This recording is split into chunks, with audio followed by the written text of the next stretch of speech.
Okay. Start the meeting. I'd like to call the October 26, 2022 regular meeting of the Fenton Community High School District 100 Board to order. It's all good. I'm not worthy. You are totally worthy.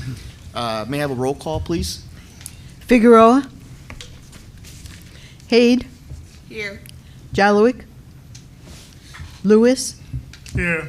Radzinski. Here. Rago. Here. Tingpo Pong. Here, we have a quorum. And with the absence of Secretary Figueroa, I'm looking to replace as the Secretary Pro Temp just to fill his duties for this evening. And we're going to go ahead and appoint Sylvia Haid to take Leo's place for today.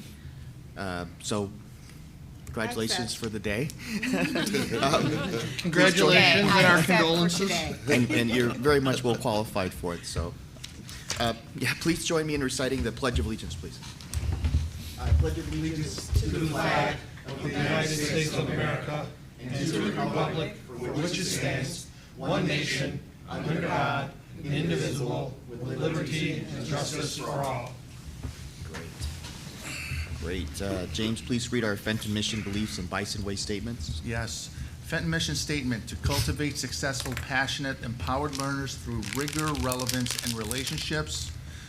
Successful, passionate, empowered learners thrive when we provide a safe, caring, and welcoming environment. Diversity, equity, and inclusion unify our community.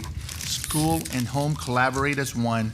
We champion innovative teaching and engaged learning with state-of-the-art facilities. We infuse social and emotional learning into academics and culture. We prepare students to fulfill their civic responsibility. We immerse students in authentic life experiences. The Bison Way.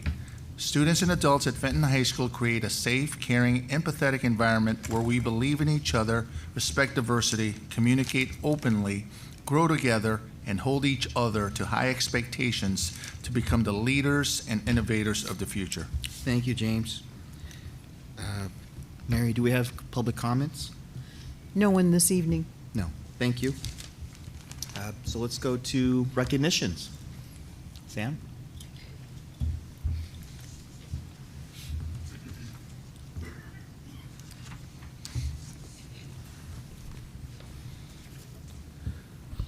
Okay, tonight we are here to honor Angel Acosta Leon. If you please come forward, Angel.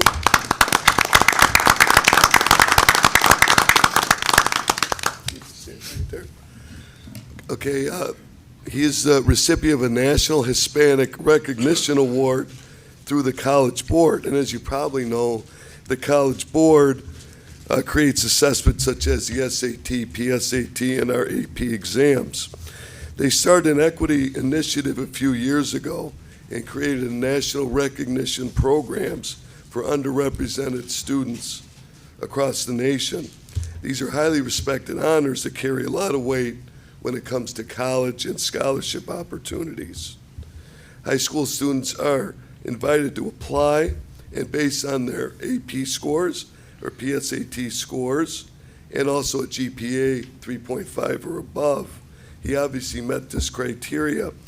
Our counseling department assisted him with the application, and of course he is one of the winners this year.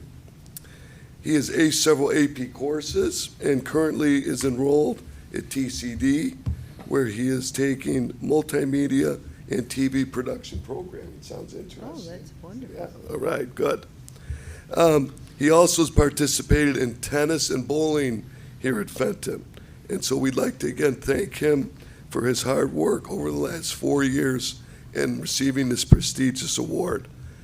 Angel, if you want to say a few words. First of all, I would just like to thank you for recognizing my achievement, and I'd also like to pay thanks to my parents. They play a very important role in just helping me become the person I am today, and a lot of what I did is owed to them. They grew up in Mexico where they didn't have as many opportunities as they did have here. They made it to the middle school equivalent in Mexico, and then they had to leave it in order to help their parents make money. So I think I'm able to like carry on their torch because they made so many sacrifices for me, and it's just, I'm very humble for it. I'm very thankful for them, and they played a very important role in my life today. And yeah, my dad's here today, and he's one of the ones that really encouraged me. He would always say to try my best and do the best I can, or don't do it at all. That's what they've always told me, and yeah, I'm just very thankful for that. I still hold that true to my heart, because that's how I want to go about life. I want to do my best and always succeed. Thank you.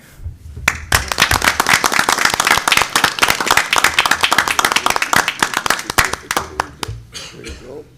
If you'd like, we're going to take a picture up front with the board and invite the family also. Yeah.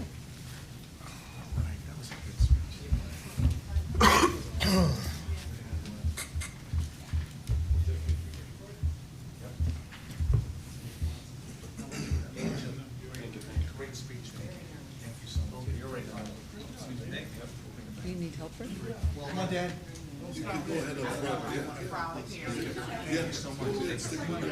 Come forward. Come forward. Sister right here now. Yeah, there you go. Everybody step forward so you get the light off of the last people. Good. And then we just move that chair out of the way. All right, we're gonna take 3 pictures. One with their phone. One,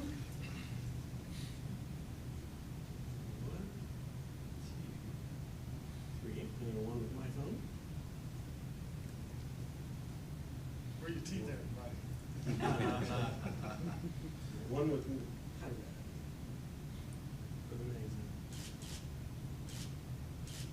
All right, congratulations.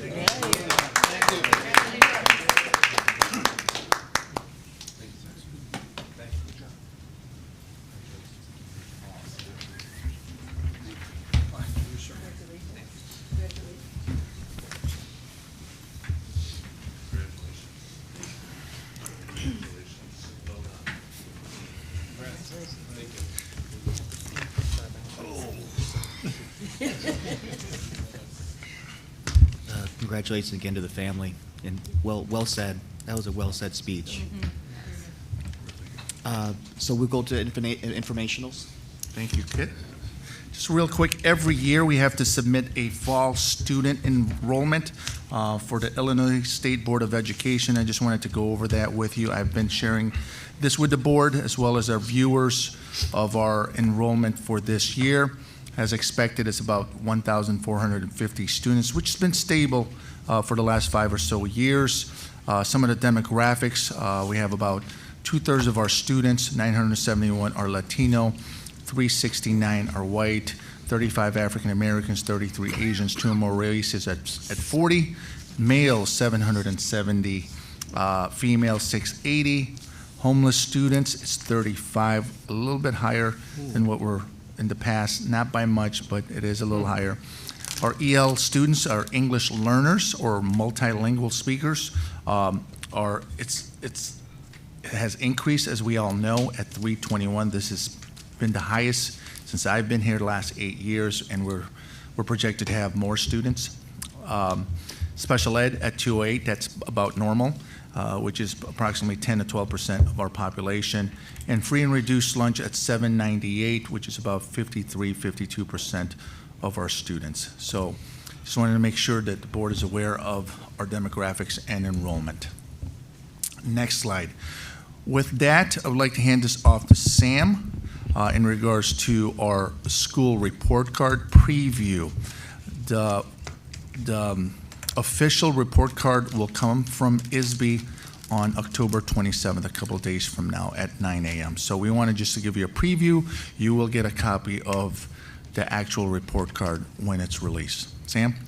Thanks, James. And so we can go to the next slide. One of the places to start is there's a program that's been going on for a few years now through the state where schools are rated. We are rated commendable. You could see the definition there. We don't have any underperforming student groups, a graduation rate clearly higher than 67%. And we're not quite in the top 10% statewide, which would be exemplary, but commendable is is where we're at, and we appreciate that designation, and clearly we're not in those other categories. Graduation rate, as you can see, gone down a little bit during the COVID years, but we are back at about 90%, and we're anticipating hopefully that continues to go up so we can get approach closer to those pre-pandemic levels. We're very proud of our 9th grade on track. This is an important category that predicts future success for our students. So right now, if you're a freshman, you're considered on track if you're on track to basically graduate within 4 years. Now you can see 2021, it dipped down to 82%. That was coming off of the COVID years where we were remote and then maybe partially hybrid. But you could see, some kids just didn't connect in the remote setting, just didn't work. So that we took a hit there. You can also see the year before, it actually was higher. But that was also, if you recall, March 2020 when we went out for basically 3 months and basically everybody passed. I mean, let's be honest. Those were really crazy times. But I just want to kind of account for what's this fluctuation that we've seen, and that's what we attribute it to. And you can see now we're back at about 91.7, which is a good number. We want to obviously continue and get that higher. We're very pleased with our attendance rate this year, which is currently still holding above 90%. And actually, freshman is at about 91.5%. So the way we look at it is, we're trying to build those attendance patterns early with kids that will sustain throughout the 4 years. You can see during those COVID years, attendance did dip. Some of that is attributed to kids not logging in, and if you were remote and you didn't log in, you weren't there. Those are, we tried to intervene, but that we attribute to that dip. Now we're trying to build regular school attendance patterns because obviously we know attendance equals school success, and right now our kids are doing a nice job with that, even though we have had some illnesses out there like me, but they're plowing through it and doing a great job. Academics and MTSS. As you know, we have talked quite a bit about MTSS, but the reason we do that is it's central to our strategy to helping kids basically recover from whether it be learning loss, various social emotional needs that are still ongoing. And so this is going to go on for years. So we emphasize, academically, we're committed. This comes from James from the very top, that we provide the resources kids need to be successful. So as we've mentioned in the past, groups, we have active groups going on right now addressing whether it be academic, social, emotional, attendance, whatever it is. We have innovative programs where we're actually picking up kids from their home. We have volunteers going out because unfortunately not every kid gets up when they're supposed to. Mm-hmm. So we're trying to connect and find real life supports that kids need. Yes? MTSS. Multi-tiered system of supports. Yes, yeah. I was having a brain. No, that's okay. Thank you. Yeah. So again, attendance reports, interventions. Academically, obviously we have our resource labs fully functional where kids can get support. Bison time, we have kids all over the place getting resource help. During that time, after school tutoring, I just saw the room today was filled with students working on math and math support during study hall, which we're piloting this year, where instead of kids sitting in the study hall, we're saying, come on down to the math lab, where if you're struggling, you can get help during the day. So some of these things that we're just constantly looking at, how can we continue to make strides? Now, the other area we're proud of, and we talked about this with James and the team, is there's a school highlights section. So we've worked diligently to kind of fill those in. I'll wait till the report card actually comes out. Like James said, provide a copy. But basically, it gives us a chance to tell our story as far as here's what we are doing, whether it be the academic programs. You know, we're a comprehensive high school with a lot of electives and a lot of choice. James talks a lot about TCD. We know kids will have opportunities to. We just heard Angel. He's doing TV programming at TCD. We can't do that here, but we provide opportunities for kids. Athletics, activities, and awards, we're going to highlight those. As we mentioned, our soccer team this year, second year in a row, we won the regional. And we're going to talk a little bit about, obviously, our speech successes too. Career development, we're going to talk here more in a minute on another slide on that. And then there's also categories on facilities and personnel. So we love to celebrate speech, 7 state championships over the last 4 years. You may remember Noelia with the wrestling state championship. So again, this is going to go in the report card. So if someone's looking through it, they could see all the things that we're doing. I'm not going to read through all this, but basically you can see we have dual credit opportunities. We'll go through a few here in a minute. TCD, options, and then we also have workplace experiences for kids, which we're developing. So here's what's on track for dual credit next school year. This is really exciting because I know for a few years we've been making those connections, finding the right staff, talking to COD. But these are, assuming we approve all these for next year, which I'm sure we will.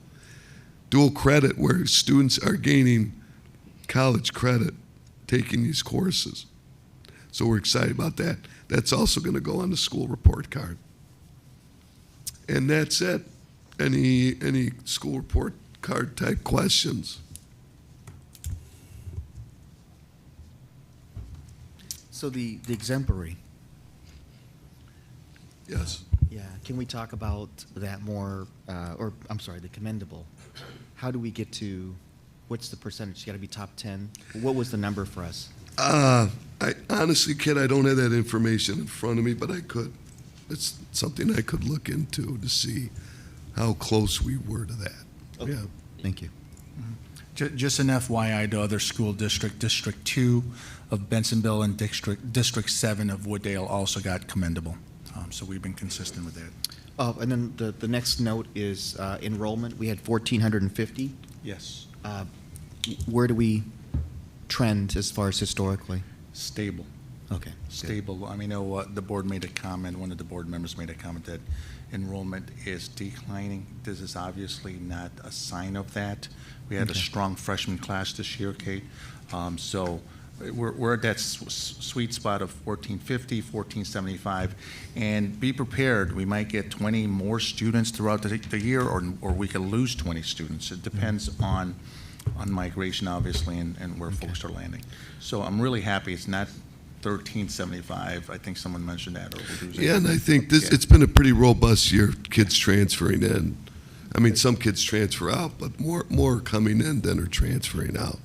Yeah, so, there's myths of saying we're declining in enrollment. The ebb and flow of the student enrollment is pretty much there, but the trend is stable. It's stable. Okay, thanks. Yeah, I think you got to look at that 4-year average to come up with something, because there's always going to be that up and down.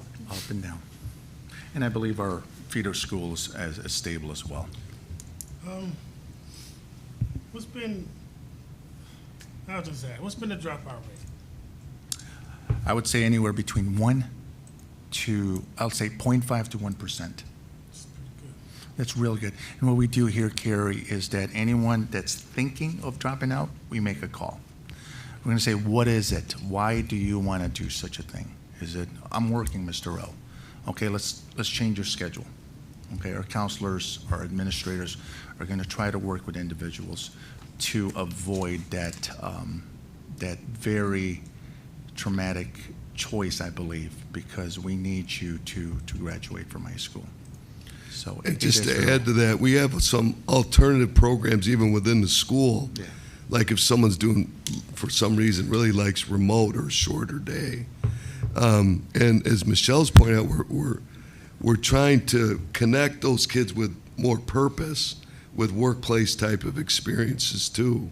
So if they're close and we can somehow connect with them, what do you want to do when you graduate? Maybe it's the workforce.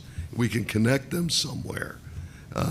We hope that that would help a potential dropout too. Right.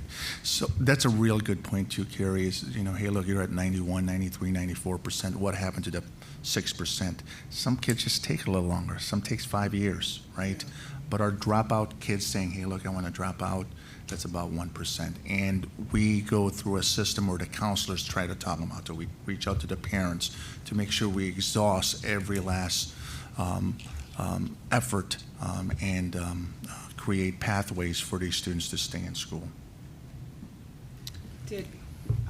Were there a few that didn't return from, the The pandemic, like were there? Yeah. Right, and we did very aggressive home visits Yeah. at the start of the year, as we talked about a few months ago, which yielded connections with kids or the realization that they're not here anymore. And that's part of the mystery of some of these dropouts like you talked about, because a kid could just leave and not continue their education somewhere, and we can't really try to help them too much anymore, which can count against you too. Right. So there's, I mean, if we're up above 90% graduation rate in 4 years, you think about it, you can almost list out the kids. Yes. And when we do that, it's like, oh yeah, that kid, here's that kid's story. Between all of our team, we're going to know kind of what's going on and certainly how we can try to come up with something that works. But some of them just, they don't return and they moved or something and they count against us. Yeah. Could I, if we can get this number, how much do we spend per student per year? That is in the school report card, but Yeah. It's probably 20,000. yeah, I think it's just over 20,000, which is a pretty high number, I would say. Is it? I think Compared so. to- Yeah, Okay. it's a good number. Yeah. Per It's student per year, you said? Yeah. Yeah, it's average in DuPage. It's higher compared to CPS, but you got to look. We are in DuPage, right? Then it's super high compared to the southern states. So, Yeah. it depends on the context. We're right there where it needs, and that's both.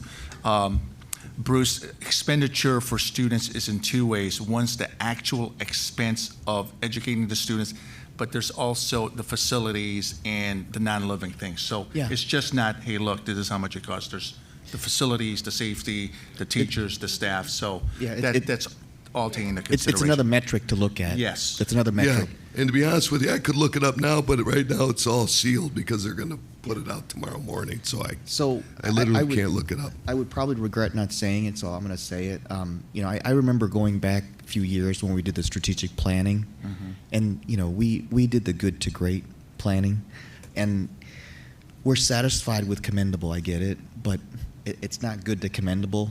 So I would like to see how we have a game plan or strategy to go to exemplary if we can.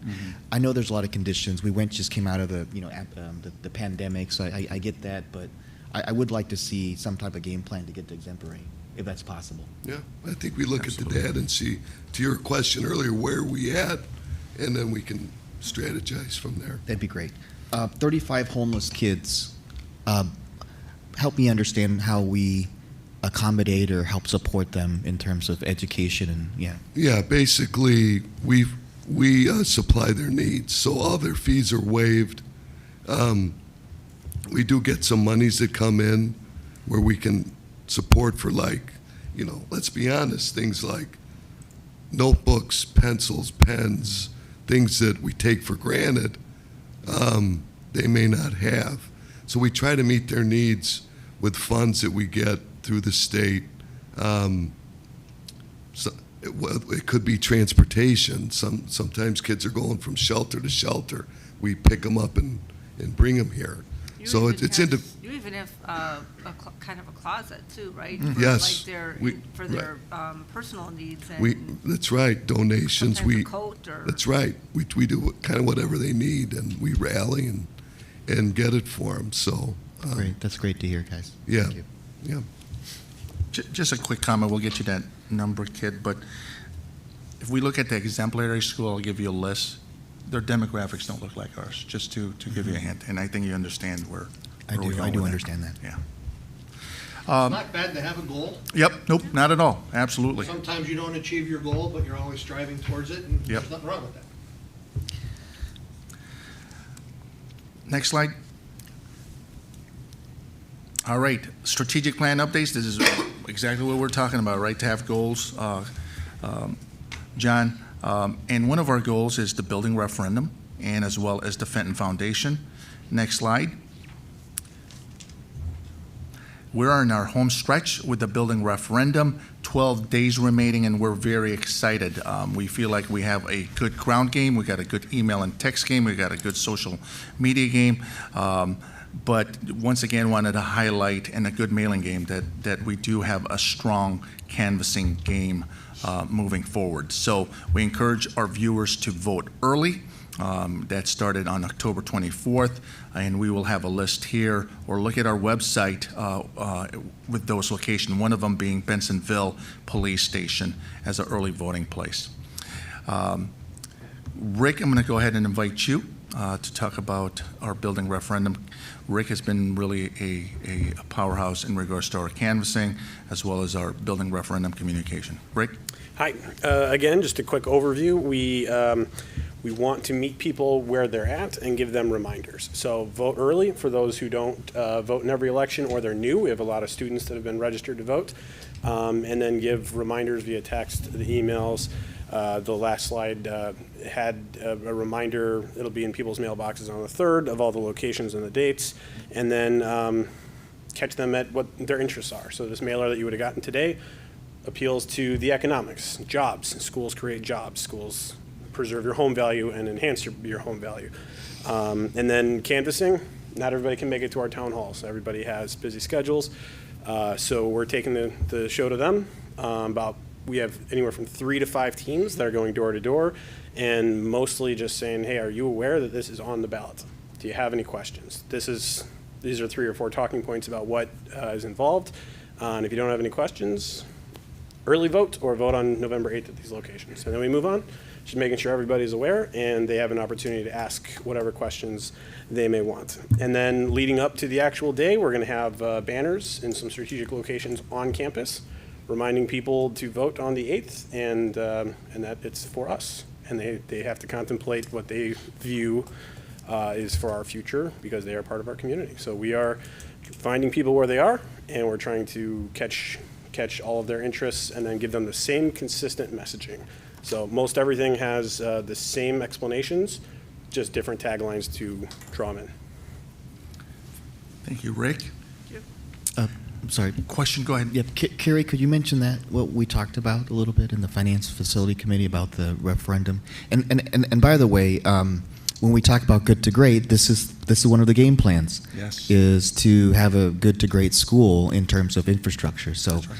we just spoke that. Yeah. I was noting,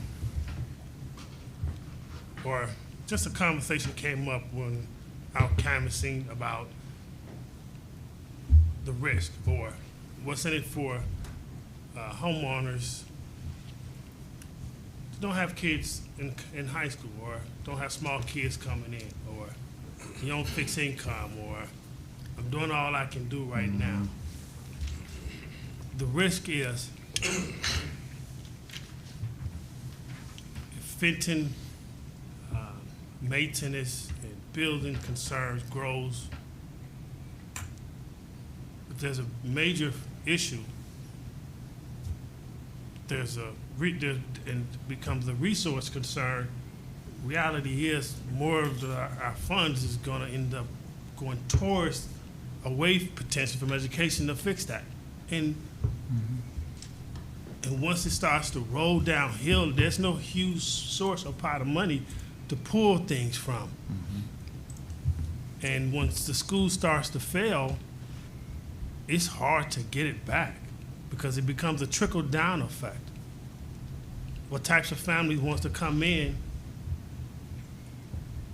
with a non-performing school? It was a major reason why I moved into this community. And certain types of family don't move in. You lose you lose businesses. You don't have major investments into those communities. And not only is it tough for the schools to come back because schools rely upon the housing, they rely upon the taxes from the housing and the businesses. We're all related and we're all tied together. If schools fail, it's hard to bring a community back and the school district back once you teeter in that direction. It's tough. Yeah, I thought that was a really It's good perspective. It's a long, tedious turnaround. Yeah, so I think the point too is that once it goes like in a domino effect, you can't stop it. It's tough. It's yeah. tough to stop it. And then I think John made a good point too with what was it? The problem's not going away. Nope, absolutely. I mean, can't speak to the past, but we got to speak to the present and what we have now. And it isn't that we haven't been maintaining the school. We have. I feel it is a safe school, but there is work that absolutely needs to be done, and it is not going to go away. Every year we wait, we get less for the dollar, and the cost goes up, and the list goes up. And we're going to do our due diligence and keep the school safe and work on the projects that are necessary, but we have to look at the big picture. So this isn't going to go away. It can't get any smaller than the dollar amount we're asking for. We're going to spend our $10 million. We're going to do what we can out of our coffers, which is your coffers. It's your tax dollars, my tax dollars, but we have to do what's right for the school. My children will not see this. My grandchildren may not see this, but as a homeowner, it's still the right thing to do for the community as a whole. And we can't ignore it. And it's not going to go away. We'll be back. I think we're going to pass. I have a very good feeling about this one. I truly do. You never know. But just throwing it out there right now, my vote as a member of this board is we move forward again if it doesn't pass. I know some people say, oh, it's all mirror and dog and pony show and it's not real. It's real. Meet with any of our staff. Let's walk the building. We'll show you the real problems that we're working to maintain, but you can only put a Band-Aid on for so long. And I like the information here that's being provided that's going out to a lot of homes, just because it does speak to the economies of schools. And I think to both of your point as community members here, when schools start declining, and what I mean by that is we've got great staff, we've got great leadership, we've got great students, a great community, but we know buildings kind of fail sometimes. So we're maintaining the facilities, we've got the budgets, we're fiscally responsible, and this is consistent with being fiscally responsible. So I really like this verbiage because it speaks to the truth about what we're all facing here and what we see, which is, we need to fix our school. There's things that we need to repair, but also we're forward thinking and saying, hey, we're not just going to fix it, we're going to make sure that it's the pride of the community. Yes. So I really want to just commend everybody for doing that. And, to me, it was a pretty simple decision. We got to take care of our own. So. One of the things that, while Carrie and I were out, one family brought up, we just don't have the money. Things are tight, but it is really a small price to pay because we're in this together as a community. We're in it together. And when you break down the numbers, it is a small price to pay, and I'm not in anyone else's home or pocket. It's tight for me too. I live in the community. But in the long run, it is the right thing to do in the right time to do it.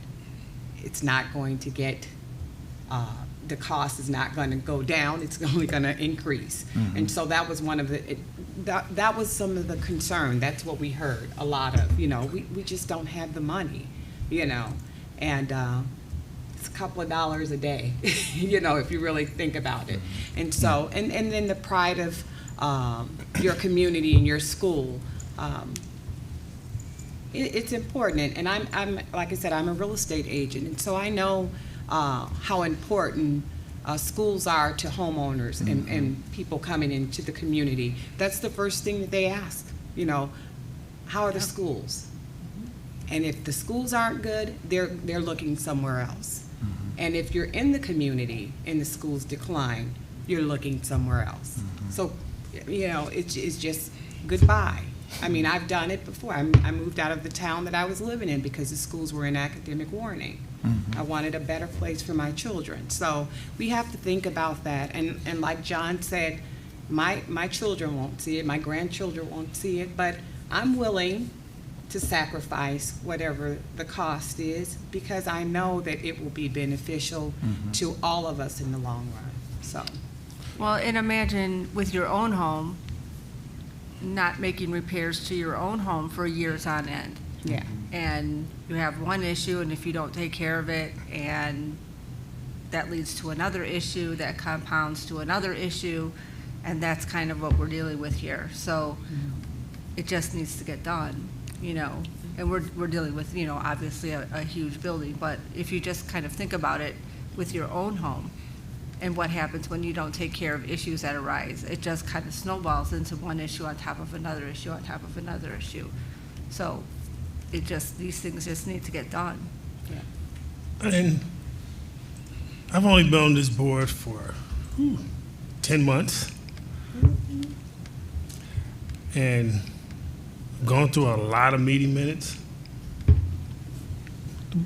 And I can say the board, along with the administrators, over the last few years, you guys have done all you can to maintain and to be responsible with the funds, but also trying to lift the tide academically around. And it's just simply reached a point where you've done all you can with what you have. And on a life and safety aspect, the condition of the building, simply a threshold is looming out there. If we don't address it now,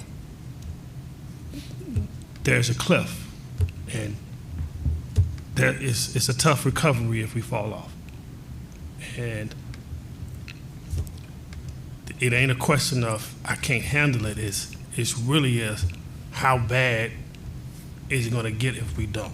Yeah, and I think of it more romantically. So you know, you think of it more romantically, where it's like I've actually fallen in love with this community. We moved here from Omaha about 9 years ago, living in Wooddale, and it's a gem. We could say it's a nice little gem, but every once in a while we need to polish that gem. The school is part of that gem. So thank you guys for making those comments. Any other comments, guys? Next slide. Thank you, board. I think you hit all the important points there to this important initiative. Next up, part of our other strategic plan is our Fenton Foundation. Real quickly, for our viewers, the Fenton Foundation was initiated during our strategic plan committee. We're trying to find other means to generate revenue. We've been working for the last 3 months to get this going, to get it incorporated, and within a couple days, we will have it incorporated. So it will be ready for business next month. Just real quickly, Board of Directors, we have 3. That will be Bruce Martin, Kit Ting Pao Pong, and Leo Figueroa. We'll start off as Board of Directors. Their first meeting will be to approve the bylaws, which has been created tentatively and needs approval. And once again, we're very excited. We're working with legal in regards to incorporation. That should be in effect in a couple days here. Next slide.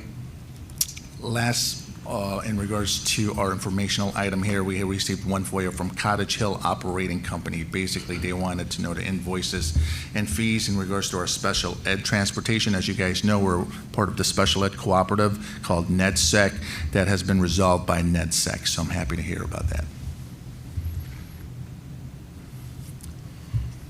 Kid? Okay. So next is our consent agenda. Do we have any comments? Pretty straightforward this time around. Okay, we'll get right to. Yep, question. First time around, I just noticed that there's quite a few, if you can, tuitions Sure. I'm just, first time around, it is just quite a few. If you could just Sure. go. We have a couple expl- tuitions, expl- sure. And you'll see that on the, Quick like, run through. right, for example, Okay. TCD tuition. Yeah. That'll be one. Special ed tuition, whether it's NetSec, TLC, and some of our outplacement. And sometimes outplacement in regards to students with discipline. Those are as well as some of the tuitions. So what we have here is, that EduTalk is homeschool. Fenton is the homeschool for the majority of its students, but we also have serving school that are specialized depending on the students' needs. So, Bruce, any other tuition that I missed besides those? Yeah, and the big one, I'm not sure, TCD might have been on here, we pay that in, I think it's 2 different payments throughout the year, the TCD, and that's probably one of the bigger tuition pieces, as well as the NetSec tuition, we pay them as well for their students that we educate. Also, there's specialized services as well, like speech and social work, and that type of thing. So, and then we do have the outplaced entities that we send students to as needed. Typically, they're shorter placements, but there's a tuition charge for that. It could be a private placement, oftentimes it is, or it could be a facility like NetSec, for example. And it is a great question too, and we had that in the past with the board. Some of our special ed tuition it's steep. The rule of thumb is students with the greatest needs need the greatest resource, and that reflects the need of those students. Anything else, guys? All right, so may I have a motion to approve the consent agenda as presented? I'll make that motion. Thank you, John. I'll second. Thank you, Juliet. May I have a roll call? Rego, Yes. Haid, Yes. Lewis, Yes. Radzinski, Yes. Ting Po Pong. Yes, and motion passed. And next we go to committee reports. The Bensonville Community Foundation. Anything going on there? The last meeting I was at, the Bensonville Fire Department received some funding for the Stop the Bleed training, for the Stop the Bleed kits. So I know we had received some Stop the Bleed kits, right? We purchased Yeah, we some. purchased So some, yes. they received some funding to train, to purchase some items to train. So maybe that could be some kind of collaboration on, I don't know if we need training for those, but they're getting some like props or whatever to train on the Stop the Bleed kit. So it may be something we could collaborate We with will the look at that, Bentonville yeah. Fire Department. Yeah. So that Thank was you. it. Anything else? So our DI committee, we should probably get together and talk it over, yeah. Nothing to report. Our finance facility, we went through that. Any other updates? No, I think it was covered very well in the meeting. We're in a positive position for the referendum and moving forward with it. Sounds like we have a plan A, a B, and a plan C, and more will follow after the election. So tune in to the November meeting. Same bad time, same bad channel for us old folks. Yep. And fiscally, we're strong. We're in a good Physically, position. we're strong. We've got about 12 months worth of reserves, and we're on the positive. Carrie, anything on the Finance Facilities Committee? No comment? Okay, perfect. Then we go to the Policy Committee, nothing there. ISB Delegate, that's me. We have the DuPage ISB fall meeting coming up, so we're all scheduled for that, and then the III convention, so that's about it. Yeah. That's plenty. Yep. Then we go to LEND. Our next LEND meeting is this Friday. I will be in attendance. Okay, and NetSec.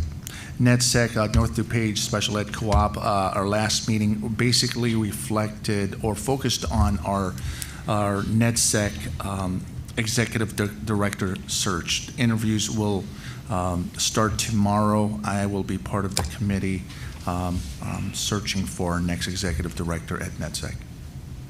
Great, awesome.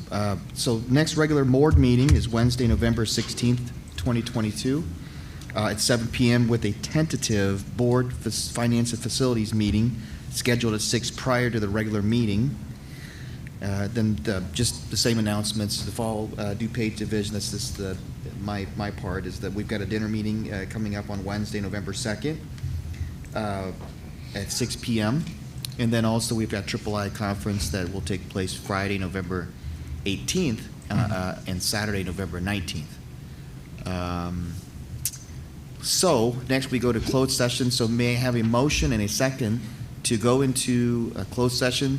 And here's the long reading. For the purpose of the appointment, employment, compensation, discipline, performance, or dismissal of specific employees of the public body or legal counsel for the public body, including hearing testimony on a complaint lodged against an employee of the public body or against legal counsel for the public body to determine its validity.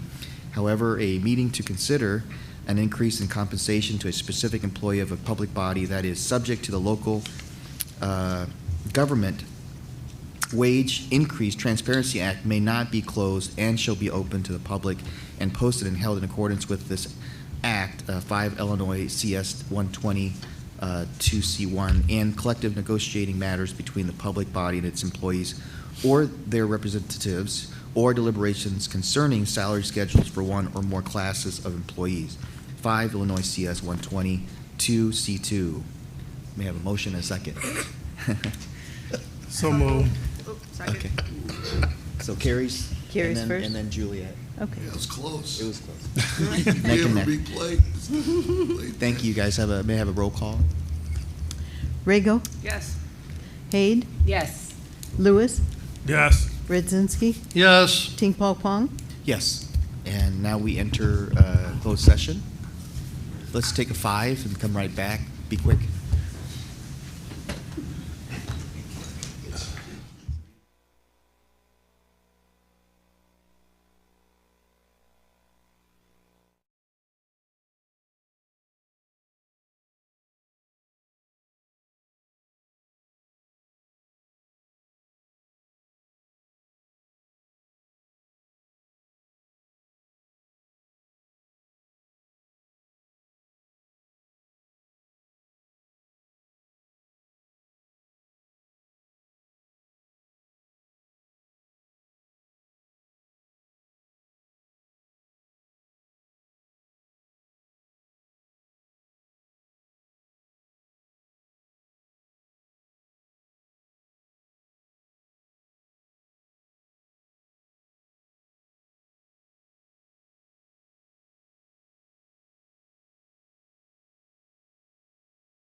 Radzinski, Yes, please. Haid, Yes. Ting Po Pong. Yes, and motion passed. We're back in open session. May I have a motion and a second to adjourn. A motion. So that was John and Carrie. Okay. Roll call. Rego, Yes. Lewis, Yes. Radzinski, Yes. Haid, Yes. Ting Po Pong. Yes. I just wanted to congratulate Sylvia for being such a great secretary tonight. Yep.